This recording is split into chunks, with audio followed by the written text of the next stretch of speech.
higher resolution than otherwise would have been possible. The PS5 has support for 4K resolution and even supports ray tracing, which is a way of rendering games that more realistically generates the lights and shadows of a scene. Well, I think Lorne Lanning doesn't think ray tracing is a particularly big deal, if I recall correctly, or he doesn't think that it's as important as the gaming industry is currently making it out to be, or something like that anyway. The PlayStation 5 also introduces a brand new controller. Gone is the legendary DualShock, its successor being the DualSense two-toned controllers. Personally, I'd have liked it if they'd stuck with just one colour, but whatever, they'll probably do variants. The DualSense will utilise haptic feedback via voice coil actuators, which how it's going to work I don't know, but basically the controller will be able to communicate and tell you stuff via touch. So I guess it's basically a stronger, more sophisticated version of the vibration you currently get in your controller. This is, I believe, where the DualSense name comes from. Considering how so much is going on in the Oddworld Soulstorm gameplay that's been shown so far, I wouldn't be surprised if this caused the DualSense to blow up.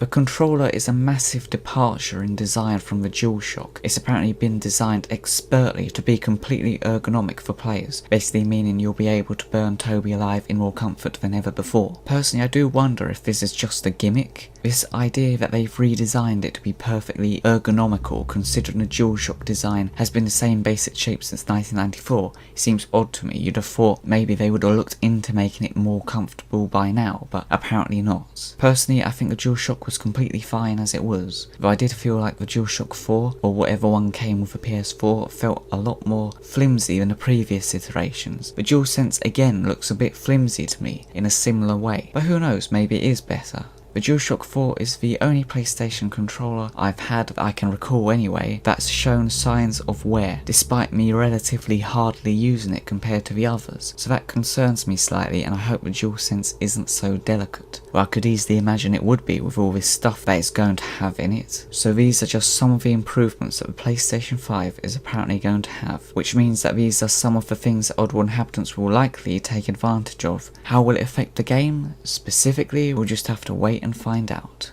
But it's surely got to have a few improvements, and I would imagine it will have a positive impact on Oddworld Soulstorm. Hello, follow me.